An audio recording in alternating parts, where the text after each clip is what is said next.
તમારી શું એવી ડિફરન્ટ તૈયારી છે આજે બોરીવલીને શું નવો તડકો જોવા મળવાનો છે? હું કચ્છથી છું એટલે કચ્છી પણ તમને જોવા મળશે. હું છેલ્લા 10 વર્ષથી અમદાવાદમાં રહું છું એટલે ગુજરાતનું સેન્ટર તો ગુજરાતનું બધું તમને જોવા મળશે મારા ગીતોમાં. લગભગ ભારતના ખૂણા ખૂણાનું સંગીત તમને આ વખતે જોવા મળશે અહીંયા. કહેવાય કે હું મોટી જામથી છું. મને જે દુનિયાની સમજણ બધી જ મ્યુઝિકમાંથી જ મળી છે. કે મને કલ્ચર મારા કચ્છમાંથી મળ્યું છે. મને એવું લાગે કે મારી ફરજ છે કે હું આપણા કલ્ચરને સાચવું. એવું નથી કે વર્લ્ડ મોડર્ન થતું હોય તો તમારે પણ ચેન્જ થવાની જરૂર છે. આજે તમે તમારી સંસ્કૃતિને તમારી કલ્ચર જાળવી રાખો. નામ એટલું જ મળે, કામ એટલું જ મળે. અને આજે આપણા સામે લાઈવ એક્ઝામ્પલ છે. હું ત્યાં કચ્છ ગયો અને ત્યાં જઈને હું બધાને મળ્યો અને મેં એ વસ્તુ ઇમ્પ્લિમેન્ટ કરી નવરાત્રિમાં, એ વસ્તુ એક્ઝિક્યુટ કરી. મારો પર્સનલ ફેવરેટ છે કચ્છી રાસ. બધાની સોંગ ખબર છે, મને એ સોંગ ખબર છે જે એટલું સુપર ડુપર હિટ ગયું હતું. 60 કરોડ પ્લસ વ્યૂઝ છે અને 100 crore plus views all across social media platforms. કેવું છે આ શો ગ્લિટ સાથે આપણે આ વખતે શું ડિફરન્ટ તમે કરી રહ્યા છો? ફર્સ્ટ ટાઈમ તમે બોરીવલી આવો છો.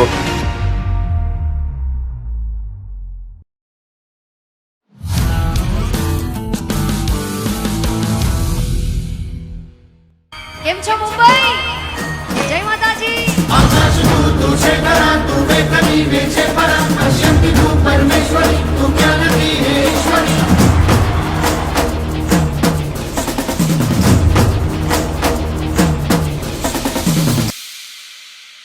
જય માતાજી, જય શ્રી કૃષ્ણ. હું છું જીગર શાહ અને હું તમારા માટે ફરી પાછો લઈને આવ્યો છું એક નવો exciting episode. And today we have the legendary celebrity singer, ladies and gentleman. કચ્છથી જે આવાજ નીકળી હતી વર્ષો પહેલાં, આજે એના ધૂન પર આખી દુનિયા નાચી રહી છે. ફક્ત 8 વર્ષની ઉંમરથી એ મેં ગરબા ગાવાનું જે ચાલુ કર્યું છે, માઇક લીધું છે, સ્ટેજને ઓડિયન્સને જે એન્ટરટેન કર્યા છે, આજે એ દુનિયાભરમાં પ્રસિદ્ધ છે ઓથેન્ટિસિટી, કલ્ચરને જાળવી રાખવા માટે. લેડીઝ એન્ડ જેન્ટલમેન, ભલે ટ્રેન્ડિંગ ગરબો હોય સરકારી, પણ જે ગરબાને ટ્રેન્ડિંગ કરે છે એ છે ગીતાબેન રબારી. ગીતાબેન રબારી, તમારો ખૂબ ખૂબ આભાર કે તમે અહીંયા જોડાયા છે અમારા સાથે. કેવું લાગે બોરીવલીમાં આવીને? બહુ મજા આવી રહી છે. આમ તો બોરીવલીમાં બહુ વખત આવ્યા છીએ, પણ નવરાત્રિમાં પહેલી વખત હું આવી રહી છું એટલે ખૂબ લોકોને મળવા માટે ઉત્સાહિત છું. કેમ કે મુંબઈની સૌથી મોટી નવરાત્રિ, બોરીવલીની સૌથી મોટી નવરાત્રિ, અને એમાં મને આવવાનો અવસર મળ્યો છે શો ગ્લિટ્સ નવરાત્રિમાં. તો બસ મારા માટે એક ભગવાનના આશીર્વાદ પણ છે, મારી માતાજીના પણ આશીર્વાદ છે જે મને અત્યારે ફળ્યા છે કે આટલા મોટા સ્ટેજમાં મને મોકો મળ્યો છે. તો બસ બોરીવલી એવું લાગે કે અહીંયા મારા ગુજરાતીઓ તો બહુ છે, મારા કચ્છીઓ બહુ છે અને મને સાંભળનારા દર્શકો બહુ છે. તો પોતાના લોકોને મળવા માટે ખૂબ ઉત્સાહિત છું. શું વાત છે! કચ્છથી આવેલી વ્યક્તિ, આજે Kutch is known for garba અને આપણું સાહિત્યકાર ને બહુ બધા ગુજરાતી સાહિત્યકાર, કલાકાર કચ્છથી નીકળ્યા છે. તમારી સિંગિંગની જર્ની કેવી રીતના સ્ટાર્ટ થઈ? ગુજરાતનું હૃદય છે કચ્છ, અને કચ્છ એ કલ્ચરથી ભરેલું છે, સંસ્કૃતિ ભરેલું છે. અને મારી શરૂઆત હું નાની હતી ત્યારે સ્કૂલમાં કરી, અને સ્કૂલમાંથી ધીમે ધીમે મને સ્ટેજો મળતા ગયા. એ પછી મારા ગામની નવરાત્રિનું સ્ટેજ હોય નાનું, મંડળી ગરબા આપણે કહીએ, તો ત્યાં એક ઢોલ હોય, એક હાર્મોનિયમ હોય ને એક સિંગર બેસતો હોય. વાહ! તો મેં ત્યાંથી શરૂઆત કરી. પછી આજુબાજુમાં મારું નજીકનું સિટી છે તો ત્યાં મને ચાન્સ મળ્યો. જેમ જેમ મારી ઉંમર થઈ એમ મને સ્ટેજો મળ્યા. તો બસ દર વર્ષે કંઈક નવું નવું મારી જિંદગીમાં મને ભગવાન તરફથી ભેટ મળતી જાય છે. તો બસ આવી રીતે મારી શરૂઆત થઈ. 8 વર્ષની ઉંમરમાં જ્યારે કોઈ બાળક બરાબરથી બોલી ન શકતું હોય, બરાબર એટલો કોન્ફિડન્સ ન હોય સ્ટેજ સામે, આટલા ઓડિયન્સ સામે કરવાનું, તમે ત્યારે પહેલી વાર સ્ટેજ લીધું, એ ટાઈમનું તમારું તમને જેટલું યાદ આવતું હોય કે એ પહેલી વાર જ્યારે તમે માઇક હાથમાં લીધું ને તમે ડાયરો હોય કે નવરાત્રિ હોય જ્યાં તમે ગાધું હોય, શું ફિલિંગ હતી તમારી? મેં મારા ગામની નવરાત્રિમાં ગાયું હતું. ત્યારે મેં વિચાર્યું નહોતું કે મારે સિંગર બનવું છે કે મોટા થઈને કલાકાર થવું છે. બસ ત્યારે મજા આવતી હતી ગાવાની. નવરાત્રિ હોય, અમે 9 દિવસ, એટલે હું રબારી કમ્યુનિટીમાંથી આવું છું, એટલે 9 દિવસ માતાજીની અમારે ઓલરેડી પૂજા થતી હોય. અમારા દાદા હોય કે મારા મમ્મી કે બધા ભેગા થઈને તો ગાતા જ હોય. પણ ત્યાં કેવું છે કે આ નવરાત્રિની મંડળી હોય ત્યાં બધા ગામના બધા રમતા હોય, અને ગામની એક ઢોલ હોય, હાર્મોનિયમ હોય, એવી રીતે ગાવાનું શરૂ. એટલે ત્યારે મજા આવતી હતી ગાવાની. એટલે જ્યારે નવરાત્રિ આવે એટલે મમ્મીને કહી દઉં કે હું અહીંયા રહીશ, કેમ કે એક દિવસ મામાના ગામ જઈએ તો મને ગાવા ન મળે. એટલે જીદ પકડીને હું ત્યાં રહેતી હતી કે મને ગાવાની મજા આવે છે. તો બસ આવી રીતે શોખ હતો ને પછી ધીમે ધીમે મારું એમાં કરિયર ફેરવાયું. આજે કારણ કે બધાને ખબર હું ગરબા ક્લાસ અહીંયા ચલાવું મુંબઈમાં, મેં ચોરવાડથી ટિપ્પણી રાસ લીધો, જી. મટકી રાસ લીધો ઠાકોરજીને ત્યાંથી ને આ બધું. અમે કચ્છી રાસ પણ લાસ્ટ ટાઈમ કર્યું હતું મેમ. અને હું ત્યાં કચ્છ ગયો અને ત્યાં જઈને હું બધાને મળ્યો, મોટા મોટા ગઢવી લોકોને ને બાપુ લોકોને, ને ત્યાં એમના સાથે, કારણ કે લિટરેચર અવેલેબલ નથી ગૂગલ પર. તમે આમ પૂછો ને તો ખબર ન પડે, ગૂગલ તમને નો કે ગરબા ક્યારથી ચાલુ ગયું, કેવી રીતના ચાલુ થયું. એ વડી લોકો હોય ને જે ગામના, એ લોકો તમને રાઈટ વસ્તુ કહી શકે. એટલે હું ત્યાં ગયો ને ત્યાં મને ખબર પડી આ વસ્તુ, અને મેં એ વસ્તુ ઇમ્પ્લિમેન્ટ કરી નવરાત્રિમાં, એ વસ્તુ એક્ઝિક્યુટ કરી. મારો પર્સનલ ફેવરેટ છે કચ્છી રાસ, જે ત્યાંની બધી સ્ત્રીઓ રમે છે, રાણો અચિંદો, અને જે એટલું બ્યુટીફુલ છે આખું ડાન્સ ફોર્મ. ઈ કચ્છની ત્યાં ગાવાનું અને એ જે લુક એન્ડ ફીલ છે ને, અહીંયા હવેની નવરાત્રિમાં તમે શું ડિફરન્સ તમને લાગે છે?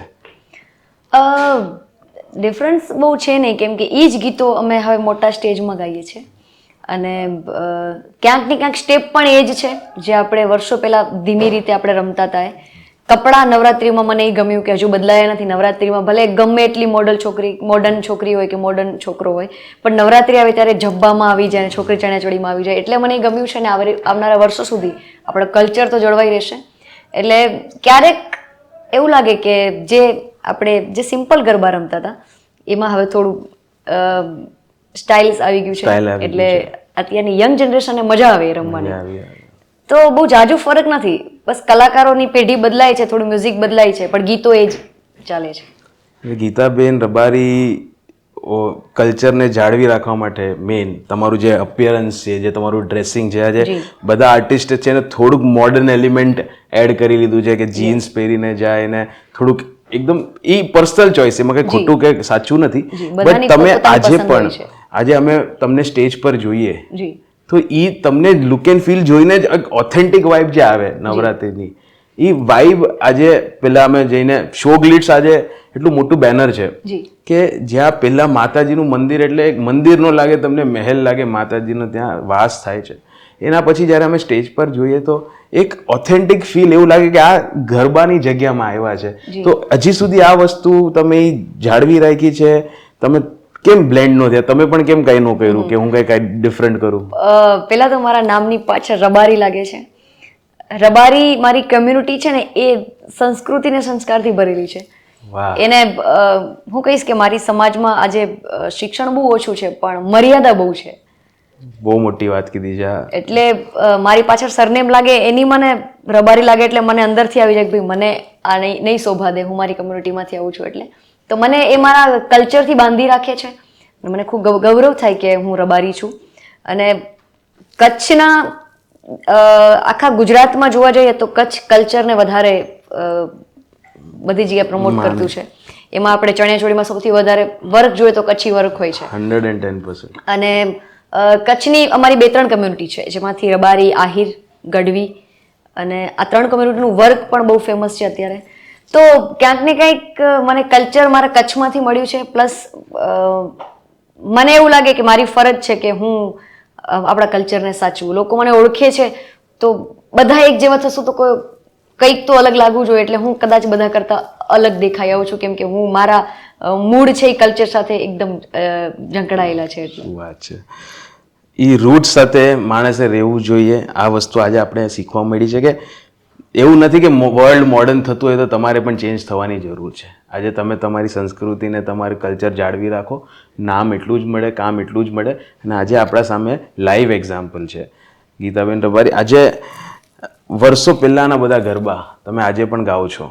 આજે આખું વર્લ્ડ ફ્યુઝન તરફ બ્લેન્ડ થઈ રહ્યું છે, કે હવે કોઈને સાદો ઢોસો નથી ભાવતો, શેઝવાન ઢોસો ભાવે છે, અને ખાવાથી લઈને બધી વસ્તુમાં ઇવોલ્વ થઈ રહ્યા છે આપણે બધા. તો એમાં પણ એ બધા સોંગ્સ પર આટલા બધા લોકોને રેલેવન્સ તમે રાખ્યું છે કે બધા આજે પણ એ જ ઓલામાં ગોરંધારીમાં નાચી રહ્યા છે, ને ખોડિયાર મામા નાચી રહ્યા છે, ને ચામુંડ મામા નાચી રહ્યા છે. એ કેવી રીતના તમે હજી સુધી બધાને એવું જાળવી રાખ્યું છે કે ના તમારે ગરબા આ છે ને આમાં થોડું ચેન્જ કરશો આપણે મ્યુઝિક, બટ આ જ કરવાનું છે? બિલકુલ, ગરબા તો વર્ષોથી છે જ. આપણે બધા પેઢી દર પેઢી બદલાયા છે. ગરબા તો બદલાયા નથી, જૂના જ છે. બસ ખાલી એને મ્યુઝિક નવા કરીને આપણે લોકો વચ્ચે મૂક્યા છે. અને જોવા જઈએ તો જેટલું જિંદગીમાં નવું આવે છે આપણે બધું એક્સેપ્ટ કરવું જોઈએ, બધું નવું શીખવું જોઈએ, પણ જૂનાને ભૂલવું ના જોઈએ. આજે બધા આર્ટિસ્ટ એવરી યર કાંઈ ને કાંઈ મ્યુઝિક આલ્બમ કે એ લોકોને એ ઓલું રહેવા માટે કે એના ફેન્સ માટે ને બધા માટે એવરી યર કાંઈ ને કાંઈ તમારા પણ આલ્બમ આવે છે. હમણાં રિસેન્ટલી એક આલ્બમ ગોરી બહુ સરસ મેં જોયું છે, બટ કોઈ બી કશે પણ બોલિવૂડ વાઇબ તમારા ઓલામાં ક્યારે નથી આવી, એટલે તમે એકદમ બધું ઓથેન્ટિક કરવા માટે રાખ્યું છે. એ વસ્તુથી આજે ગીતા રબારી અલગ દેખાઈ રહ્યા છે અને એ બહુ જ ફેન્ટાસ્ટિક વસ્તુ છે. ને ઓફકોર્સ હું મારા બધા જેટલા પણ ઓડિયન્સ અહીંયા જોવે છે બધા એના વજહથી એટલું તમને માને છે ને એ તમે સંસ્કૃતિ જે જાળવી રાખી છે. આજે ગીતાબેન રબારી એટલે બન્યા છે કારણ કે એક સોંગ આવ્યું હતું. તમે એ સોંગ વિશે કહેશો? બધાને એ સોંગ ખબર છે, મને એ સોંગ ખબર છે, જે એટલું સુપર ડુપર હિટ ગયું હતું. 60 કરોડ પ્લસ વ્યૂઝ છે અને 100 crore plus views all across media, all across social media platforms. રોના શેરમાં પેલા તો બે લાઈન ગાઈ દો અમારા માટે પ્લીઝ. શેર મારે રોણા શેર મારે, ચાલી કિસ્મતની ગાડી ટોપ ગેર મારે, રોણા શેર મારે રોણા શેર મારે, ચાલી કિસ્મતની ગાડી ટોપ ગેર મારે. વાહ વાહ વાહ. આ જે સોંગ આના પછી જે તમને અટેન્શન મળ્યું સોશિયલ મીડિયા ત્યારે એટલું વધારે હતું નહીં, તમને લાગે છે એ સોંગ આ વખતે ગાધું હોત તો હજી સુપર ડુપર હિટ જાત? કારણ કે સોશિયલ મીડિયા આજે ગ્લોબલી બધા તમને કશે પણ દુનિયામાં કોણામાં બેસીને તમને મોબાઈલમાં જોઈ શકે, ત્યારે એટલી સોશિયલ મીડિયાનું એટલું ક્રેઝ હતું નહીં. આ સોંગ આજે રિલીઝ થયો તો તમને શું લાગે? મને એવું લાગે છે ત્યારે સોશિયલ મીડિયાનો ક્રેઝ સ્ટાર્ટ થયો હતો, હજુ આવ્યું જ હતું. મારું જે ગીત રોણા શેરમાં જ્યારે અમે લોકો અપલોડ કર્યું ત્યારે એવું હતું, મને એવું હતું કે વર્ષો પહેલા DVD આવતી તો મને એવું લાગ્યું કે CD બનશે ને પછી માર્કેટમાં વેચાશે, પણ અચાનક યુટ્યુબમાં મૂક્યું એટલે ખબર નહોતી. તો પછી અમે એમને પૂછ્યું કે આવી રીતે કેમ મૂક્યું? તો કે નહીં, હવે આવી રીતે બધા લોકો મૂકશે. તો ત્યારે શરૂઆત કરી અમે. તો ક્યાંક ને ક્યાંક એવું લાગે કે ક્રેઝ સોશિયલ મીડિયાનો અમે લાવ્યો છે. અને રોણા શેરથી લોકો બધાએ મને ઓળખતા થયા, બધાએ ખૂબ પ્રેમ આપ્યો. પછી અર્બન હોય કે રૂરલ હોય, ગામડાનો માણસ હોય કે સિટીનો માણસ હોય, બધાએ સરખો જ પ્રેમ આપ્યો છે. ખાલી ગુજરાત નહીં, આ ગીત ઉત્તરાખંડમાં બી એટલું લોકોએ સાંભળ્યું છે, રાજસ્થાનમાં બી એટલું સાંભળ્યું છે, મધ્યપ્રદેશમાં એટલું સાંભળ્યું છે. કેમ કે જ્યાં જ્યાં હું શો કરવા જાઉં છું ત્યારે ગુજરાતી ગીત હું એક જ આ ગાઉં છું, બાકી હું હિન્દી ગાઉં છું. તો આ ગીત થકી લોકોએ મને બહુ જ પ્રેમ આપ્યો છે. શું વાત છે. આજે બધાને ગીતા રબારી સ્ટેજ પર દેખાય, સેલિબ્રિટી સિંગર, બટ કોઈને એના પાછળની મહેનત નથી દેખાતી. એના પાછળનું રિચ્યુઅલ તમારું શું છે? અમને એ જાણવું છે કે ગીતાબેન રબારી સ્ટેજ રહે છે જ્યારે, ત્યારે એમની પ્રિપેરેશન શું હોય? 10 મિનિટ પહેલાં શું કરતા હોય અને 20 મિનિટ પહેલાં શું કરતા હોય? સાચે કહું તો ઘણી વખત એવું હોય કે મને ખબર જ નથી કે આજે શેના વિશે પ્રોગ્રામ છે. તો હું જ્યારે સ્ટેજ પર ચડું, જ્યારે પાછળ બોર્ડ વાંચું, હાય આમનું ગાવાનું છે, પછી હું તરત મંડી પડું. એટલે અમારી એક બહુ રોંગ આદત કહેવાય, કેમ કે ત્યારે હું એની પહેલાથી ક્યારે તૈયાર કરતી નથી. લોકો એમ કે પેલા પાણી આવીને પેલા પાળ બાંધવાની, હું પાણી આવી જાય પછી પાળ બાંધું, એવું કામ કર છે મારું. પણ 365 દિવસમાં અગર તમે 400 શો કરતા હો તો કેટલું યાદ રાખીએ આપણે. શો બહુ પ્રકારના કરું છું. હું ગરબા કરું છું, ડાયરો કરું છું, લગ્નની વેડિંગ કરું છું, ઇવન હું કૃષ્ણ કોન્સર્ટ, રામ કોન્સર્ટ, આ બધા હિન્દી ભાષીમાં બી કરું છું. તો જે આજે મારો શો કચ્છમાં છે, બીજા દિવસે દ્વારકા છે, તો ત્રીજા દિવસે રાજસ્થાન છે. તો બધું જ ચેન્જ થઈ જાય, ભાષા ચેન્જ થઈ જાય, ગીતો ચેન્જ થઈ જાય, મ્યુઝિક ફોક ને બધું જ ચેન્જ થઈ જાય. એટલે આખું દિમાગ બહુ જ દોડતું કે કાલે જે ગાયું આજે તો કશું કામ નહીં આવે. તો તમને રિયાઝ કરવાનો ટાઈમ ક્યારે મળે આમાં? કારણ કે તમે જેમ કીધું અલગ અલગ ભાષામાં તમે ગાઓ છો, અલગ અલગ કમ્યુનિટી માટે તમે ગાઓ છો, અલગ અલગ સિટીઝ, હવે તો કન્ટ્રીઝ, ગ્લોબલી બધે તમારે, અને બધા ઓડિયન્સના હિસાબથી તમારે એ કરવું પડે. તો આટલું બધું મેન્ટેન કરવા માટે શું તમારી પ્રેક્ટિસ હોય તમારા એન્ડ પર? મને ખબર નહીં, એવું લાગે ગોડ ગિફ્ટ છે મને કે હું જે વિસ્તારમાં જાઉં છું ત્યાંના લોકોને જોઈને મને ખબર પડે છે કે આજે આ ગીત ગાઈશ તો લોકોને ગમશે. તો મારી એટલે કોઈ તૈયારી હોતી નથી, કેમ કે કોઈ પણ કમ્યુનિટી હોય કે આ પટેલમાં છે તો મને ખબર છે આ ગીતો આજે અહીંયા ચાલશે. તો એવી રીતે સૌરાષ્ટ્ર હોય તો સૌરાષ્ટ્રમાં ફોક અલગ છે, કચ્છનું ફોક અલગ છે, ઉત્તર ગુજરાત અલગ છે, દક્ષિણ ગુજરાત ટીમ્બલી આખો વિસ્તાર અલગ છે, પ્લસ બરોડાનો ચડોતર પટ્ટો આખો અલગ છે. તો રાજસ્થાનમાં બી મેં અલગ અલગ વિસ્તારમાં, જેમ કે મેવાડ તમે જાઓ તો અલગ છે, મારવાડ આખું અલગ છે, મધ્યપ્રદેશનું સેન્ટર અલગ છે, ગુજરાત બોર્ડર અલગ છે. તો મેં ક્યારે તૈયારી કરી નથી, પણ એવું લાગે કે હું ત્યાં જઉં ને એટલે મને ત્યાંનું લોકોને ચહેરા જોઈને ખબર પડે કે આજે આ ગીત એ લોકોને એટલો ગમશે. એક્સપિરિયન્સ છે કે Yes. ખાલી બોડી લેંગ્વેજ ને ફેસ એક્સપ્રેશન થી તમને ખબર પડી જાય કે આ લોકોને કેમ કે શું ગમી રહ્યું છે ને શું ગમી. નાનપણથી હું આ લાઈનમાં છું એટલે કહેવાય કે હું મોટી જામાંથી છું. મને જે દુનિયાની સમજણ બધી જ મ્યુઝિકમાંથી જ મળી છે. ક્યારે પણ તમે નાનપણથી તમે ગાઓ છો, પણ ક્યારે તમે શાસ્ત્રીય સંગીત કે એવી કોઈક તમારું કોઈ ગુરુજી હતા કે જેના પાસે તમે શીખ્યા છો સંગીત? જી નહીં, મારો કોઈ ગુરુ નથી, કોઈની પાસે મેં સંગીત શીખ્યું નથી. વાવ. મેં સ્કૂલમાં ગાયું હતું, જે આપણા ટીચર આપણને શીખવાડે છે. આપણે બધા સવારે પ્રાર્થનામાં અમે લોકો ગાતા હોઈએ ત્યારે તો મેં બધાને સાંભળીને શીખ્યું છે, પણ મારા કોઈ ગુરુ નથી અને ના તો મેં ક્યાંય સંગીત શીખ્યું છે. મેં પહેલા પણ કીધું હું ફોકની આર્ટિસ્ટ છું, પણ મને આ બધું ગાવું ગમે છે એટલે હું ધીમે ધીમે શીખી રહી છું સાથે સાથે. કેમ કે શો બહુ છે, મહિનાના 25 હું શો કરું છું. વાહ. તો સાંભળીને શીખું છું, પણ ભવિષ્યમાં એવું છે કે મને આ બધું શીખવું છે. શીખવાની કોઈ ઉંમર નથી હોતી. બિલકુલ. આજે આપણે એ જોયું છે કે તમે કેટલા પણ લેવલ પર પહોંચી જાઓ, તમારે સસ્ટેન પણ કરવું હોય તો તમારે મહેનત કરતા રહેવી પડશે. જેમ મેમનું છે કે એ એક્સપ્લોર કરી રહ્યા છે, એવું નહીં કે એ ખાલી ફોકથી લિમિટેડ છે. આજે મેમ એટલું બધું કરી રહ્યા છે કે જેનાથી એમનું વધારે ઇવોલ્વમેન્ટ થાય છે એઝ એન આર્ટિસ્ટ. હવે મેમ વાત કરીએ the talk of the town, Geetaben Rabari with show glitz Navratri. Yes. અને show glitz Navratri is one of the biggest Navratri banners in Mumbai. જી. કે આજે શો ગ્લિટ્સ હોય એટલે લોકોને એવું લાગે કે કોઈ અવોર્ડ શો કરતા તો નાનું તો ફંક્શન નથી રહેવાનું. બિલકુલ બિલકુલ. કેવું છે આ શો ગ્લિટ્સ સાથે આપણે આ વખતે શું ડિફરન્ટ તમે કરી રહ્યા છો? ફર્સ્ટ ટાઈમ તમે બોરીવલી આવો છો, ફર્સ્ટ ટાઈમ તમને બોરીવલીની ઓડિયન્સ સાંભળશે. Show glitz already a very good banner. Yes. તો પ્રેશર, નર્વસનેસ, એક્સાઇટમેન્ટ, શું ઇમોશન ચાલે છે અને તમે શું તમારી તૈયારી છે? ઇમોશન એ છે કે શો ગ્લિટ્સના મેં વર્ષોથી વિડીયો બહુ જોયા છે કે નવરાત્રી બહુ મોટી થઈ રહી છે. ત્યારથી જ્યારે હું બહુ નાની હતી, અહીંયા મેં મુંબઈમાં પણ સોસાયટીની નવરાત્રીઓ મેં કરેલી છે કે જે 5 ગામ કે 3 ગામ કે 7 ગામ કરતા હોય. ત્યારે એવું સાંભળતું કે આ નવરાત્રી બહુ મોટી થશે. મારું આ ગીત છે મા તારા આશીર્વાદ પડ્યા છે નો અંતરો છે, ઓરતા હતા મનના આજે પૂરા થયા છે. તો ક્યાંક ને ક્યાંક મારી એ નાનપણની ઈચ્છા આજે પૂરી થઈ છે કે મને આવડી મોટી નવરાત્રીમાં મોકો મળ્યો છે. અને બોરીવલીની સૌથી મોટી નવરાત્રી મુંબઈની. તો ક્યાંક ને ક્યાંક એવું લાગે કે આપણે જે વિચાર્યું છે આજ નહીં તો કાલે પૂરું થાય છે. મેનિફેસ્ટિંગ, જે તમે પોઝિટિવ થિંકિંગ એકની એક વાતો પોતા સાથે કરતા હો ને આજે તમે જોતા હો કે એ વસ્તુ તમને જરૂર મળશે, પણ તમારી મહેનત અગર એ ડિરેક્શનમાં હશે તો. આ વખતે બોરીવલીને એવું શું નવું જોવા મળશે જે તમે પાસ્ટ નવરાત્રીમાં નથી કર્યું? મને 2017માં તમારી બિગેસ્ટ નવરાત્રી હતી જામનગરમાં. Yes. હવે આ એનાથી પણ ઉપરના લેવલની જે અમારા બધાનું ઈ જ ખાલી હોપ છે ને ઈ જ પ્રેઇંગ છે ભગવાનને કે ઠાકોરજી આ કરે. તમારી શું એવી ડિફરન્ટ તૈયારી છે? બોરીવલીને શું નવો તડકો જોવા મળવાનો છે? બોરીવલીને સૌથી પહેલા તો નવું એ મળશે કે મારા જે ગીતો તમે બધાએ સોશિયલ મીડિયામાં સાંભળ્યા છે એ લોકોને લાઈવ સાંભળવા મળશે. હું ગાઈશ અને એ લોકો રમશે. ટેટુડો, યસ. પછી ગલગોટો, ગલગોટો, કાનુડો જીલવા હેડ્યો, મારી માતાના પગલા, તો બહુ જ બધા ગીતો એમને લાઈવ સાંભળવા મળશે. પ્લસ નવા ગીતો જે આ વર્ષે મારે હજુ રિલીઝ કરવાના બાકી છે તો એ હું નવરાત્રીમાં મૂકવાની છું, તો એ લોકોને લાઈવ સાંભળવા મળશે. તો બહુ બધું નવું છે. અને આ મેમ કેમેરાના સામે કહેતા નથી, મને છે ને થોડી સિક્રેટ ખબર છે, પણ એ તમને લોકોને નહીં કહી શકું.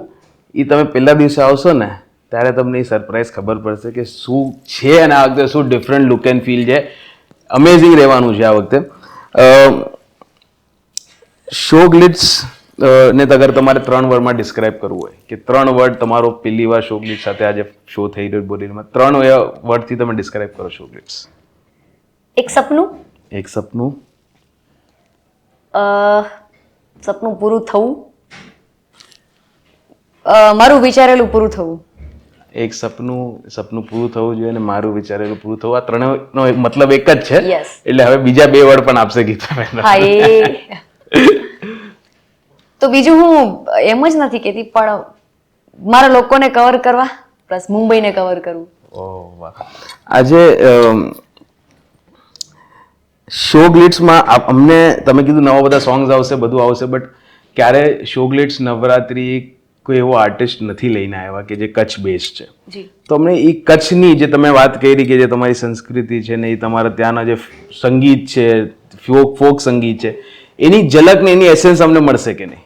બિલકુલ જોવા મારી મળશે અમને? ભાષામાં મળશે, મારા કપડામાં મળશે, પ્લસ કચ્છી લોકો બહુ છે અહીંયા. કરેક્ટ. કેમ કે કચ્છમાં તમે જોવા જાઓ ને તો ઘણા લોકો કે ગામડાઓ ખાલી છે, પણ એ ખાલી એટલે છે કે બધા લોકો અહીંયા આવીને રહે છે. અહીંયા આવીને રહે છે. તો હું કચ્છથી છું એટલે કચ્છીપણું તમને જોવા મળશે. હું છેલ્લા 10 વર્ષથી અમદાવાદમાં રહું છું એટલે ગુજરાતનું સેન્ટર તો ગુજરાતનું બધું તમને જોવા મળશે મારા વાહ. ગીતોમાં. અને લગભગ ભારતના ખૂણા ખૂણાનું સંગીત તમને આ વખતે જોવા મળશે અહીંયા. આજે એક ક્વેશ્ચન એ છે કે બોરીવલી મકાબો જે કે છે અહીંયા, મકાબો એક સ્લેંગ છે, મલાર કાંદિવલી બોરીવલી, ઓકે આ લોકો જે છે ગરબાના ગજબ પ્રેમીઓ છે. ગજબ. આમ તો બધાને દુનિયામાં બધા જ ગરબા વિશે ને ગુજરાતી જેટલા છે ને, હવે તો ગરબા ગુજરાતી સીમિત નથી રહ્યું, જી. બધા જ કાસ્ટ બધા કમ્યુનિટીના લોકો આવે. બટ મકાબોમાં મોટી મોટી નવરાત્રી થાય, મલ્ટિપલ આર્ટિસ્ટની નવરાત્રી થાય.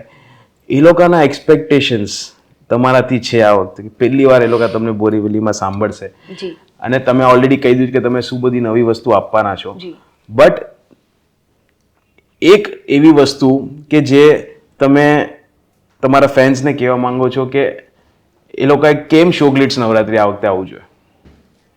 તો તમને મારા શોમાં કલ્ચર સાથે વધારે જોડાયેલું જોવા મળશે, તો તમને એના માટે આવવું જોઈએ. પ્લસ ઘણા બધા નવા ગરબા સાથે તમને જોવા મળશે. અને આજ સુધી મેં ગુજરાતમાં પણ આવી રીતે પરફોર્મ નથી કર્યું જે હું અહીંયા આવી રીતે પરફોર્મ વાહ. કરું, તો એ જોવા માટે આવવું પડશે તમારે. અને એ જ કહેતો તું જે સિક્રેટ મને ખબર છે, હું તમને ના કહી શકું, I am really sorry, but it is going to be huge, it is going to be big. And moving on to a very fun segment. એક ફન સેગમેન્ટ છે મેમ, અને એ ફન સેગમેન્ટ છે રેપિડ ફાયર. ઓકે જલ્દીથી જલ્દી જે મગજમાં પેલું આવે એ તમારે આન્સર આપવાનું છે, અને it is going to be interesting. પેલો ક્વેશ્ચન છે કે એક કયું ગરબાનું એવું સોંગ છે કે જે તમે ક્યારે પણ ને તમારા મોઢા પર સોંગ હોય છે? માતારા આશીર્વાદ. માતારા આશીર્વાદ. 2 લાઈન થઈ જાય મેમ પ્લીઝ. માં તારા આશીર્વાદ મને બહુ ફળ્યા છે, માં તારા આશીર્વાદ મને બહુ ફળ્યા છે, ઓરતા હતા મનના માડી તે પૂરા કર્યા છે, માં તારા આશીર્વાદ મને બહુ ફળ્યા છે. કચ્છી ઢોલ કે ઇલેક્ટ્રિક બીટ્સ? બંનેને ભેગા કરીને બને એ બીટ્સ. મેમ ડિપ્લોમેટિક આન્સર આપી રહ્યા છે. પરફોર્મિંગ ઇન ગુજરાત કે પરફોર્મિંગ આઉટસાઇડ? ગુજરાતમાં ગમે કે બહાર? જ્યાં જ્યાં ગુજરાતી હોય ત્યાં. આ તો અમારું ફ્લોપ જ કરી દે બધા એકદમ નહીં, strict. ગુજરાતમાં ગુજરાતીઓ રમે છે ને ફોરેનમાં પણ ગુજરાતીઓ જ રમે છે, તો જ્યાં ગુજરાત રમે ત્યાં જ. ઓકે. કયો એવો ગુજરાતી સ્નેક છે જે તમે જેના વગર તમારો દિવસ ન નીકળે? ખાવાની કઈ એવી ગુજરાતી આપણી ફૂડ ડિશ? ફૂડ ડિશ એક કે બહુ બધી? મારી પાસે 3 જ છે. અચ્છા. દાલ ઢોકળી, દાબેલી ને બાજરાનો રોટલો. દાબેલી મારી ફેવરેટ છે. એક કચ્છથી દાલ ઢોકળી સૌરાષ્ટ્રની, અને બાજરાનો રોટલો તો બધા ગુજરાતમાં છે જ. એક એવું કયું સોંગ છે જે તમને બહુ ઇમોશનલ કરી દે? વીરાઓ મારા. તમને સોલો સિંગિંગ ગમે કે ડુએટ સિંગિંગ ગમે? કોની સાથે કરવું હોય તો કે ના, હું એકલા જ, કેમ કે હું મારી રીતે ગાઈ શકું. પણ એ ફ્રીડમ પણ તમને હા, મળી એકલા જાય. હોય તો આમ જે ગાવું હોય ગાઈ શકીએ આપણે. પેલો કયો એવો વર્ડ છે કે જે તમે બોરીવલીને કહેશો આ વખતે નવરાત્રીમાં આવો પહેલા? જય માતાજી. હું અહીંયા તક હતું, હું સેમ કહેવાનો હતો, જય માતાજી. એક એવું કયું કોલેબ છે જે તમે હજી સુધી નથી કર્યું ને તમે કરવા માંગો છો, કે કોઈ આર્ટિસ્ટ સાથે કામ, કે કોઈ સેલિબ્રિટી સિંગર, કે કોઈ મૂવી સ્ટાર કે જેના સાથે તમારે ઈચ્છા છે કે મારા સાથે કામ કરવું છે? એની સાથે મારે કામ કરવું છે એમ. હાય, મને બી પ્રાગ જોડે કામ કરવું છે, વાહ. ઇન્દ્રેશજી મહારાજ જોડે કામ કરવું છે. આ બી પ્રાક અને ગીતા રબર હું વિઝ્યુઅલાઇઝ કરી શકું છું. કંઈક અલગ જ મળશે આપણને જો ઓડિયન્સ આખી ડિફરન્ટ. આ તો કોમ્બિનેશન આપણે નથી સાંભળ્યું ક્યારે. It is going to be very interesting. बी प्राग सर आप देख रहे हो तो please okay reach out to us and हमको चाहिए ये गाना जल्दी हो. અને એક એવું કયું સુપરસ્ટિશન છે કે જે તમે ગાતા વખતે ફોલો કરો, કે ક્યારે ક્યારે કોઈને એવું હોય કે હું પેલા આ હાથની બંગડી પહેરું, કે હું આમ કરું તો મારા બરાબર નહીં થાય શો, કે હું કે ગળા માટે કઈ કરી લઉં? નહીં, પેલા મને એવું થતું હતું કે હું માથે ઓઢીશ તો જ મારાથી ગવાશે. પછી છેલ્લા 2 વર્ષથી જ્યારે મેં ચોલી પહેરવાનું સ્ટાર્ટ કર્યું ત્યારે મને એવું લાગે હું વધારે ખુલીને ગાઉં છું. પણ હજુ મને એવું છે કે હું ડાયરોમાં માથે ઓઢીને જ ગાઉં અને ગરબામાં મને મજા એવું પહેરું. વાહ. ઓપન ગરબા કે ઇન્ડોર ગરબા? ઓપન ગરબા વધારે મજા છે, પણ તમારી પાસે વ્યવસ્થા ના હોય તો તમે ઇન્ડોર કરી શકો. આટલા વર્ષોથી આપણે ઓપનમાં રહીમાં છે, જી. આટલા વર્ષોથી આપણે આનંદ લીધો છે. જી. આજે એક સગવડ બની ગઈ છે કે ઇન્ડોર ગરબા આવ્યા છે અને તમે મોડે સુધી બોરીવલીમાં, ગુજરાતમાં શું સવાર સુધી ગરબા જી, ચાલે, જી. બોરીવલીમાં તમે 12 વાગ્યા સુધી 1 વાગ્યા સુધી પણ તમે રમી શકો. અને ઇમ્પોર્ટન્ટ ઈ છે કે જે ભક્તિ તમને ત્યાં મળે છે રમવામાં, માતાજીના સામે તમે રમો છો, ગીતાબેન રબારીને તમે શોક લિસ્ટમાં સાંભળો છો, એને છોડીને ઇન્ડોર ગરબા જવું, જી. એવું મને આટલા કન્વર્સેશન આપણે આખી કરી એમાં મને કશે લાગતું નથી. અને હું તમને બધાને એ રિક્વેસ્ટ કરું છું, બુક માય શો પર પાસીસ લાઈવ થઈ ગયા છે, જલ્દીથી જલ્દી બુક કરો, સોલ્ડ આઉટ થઈ જશે, પાછળથી નહીં મળે. અહીંયા સ્વયં ગીતાબેન રબારી આપણા સાથે બેઠા છે ને એમની જર્ની વિશે આજે આપણે વાત કરી કે આજે કેવી રીતના રોના શેરમાંથી લઈને આજે ગ્લોબલી મેમ આજે એટલા હિટ છે, 365 દિવસ મેમના શોઝ ચાલુ હોય છે, વર્લ્ડ વાઇડ અલગ અલગ લેંગ્વેજીસમાં કરે છે, છતાંય એ ધરાતા નથી ને એમને હજી એક્સપ્લોર કરવું છે ને હજી એમને એવું છે કે ના હું આ કરીશ, ઓલું કરીશ, અહીંયા ગાવું છે, આ ગાવું છે. બી પ્રાગ સાથે પણ એમને શૂટ કરવું છે. Ladies and gentleman, this is Jigar Shah, anchor, signing of from ગરબાની વાતચીત ઓફિશિયલી. અને thank you so much ma'am, તમે આજે આવ્યા છો અહીંયા. Welcome. અને આઈ એમ શ્યોર કે આ વખતે શોગલિટ્સ નવરાત્રી સાથે Geetaben Rabari Navratri, it is going to be super duper hit. It is going to be one of the biggest Navratris for all the Borivali people, મકાબો પીપલ. તમે જલ્દીથી જલ્દી પાસીસ લઈ લો. Thank you so much.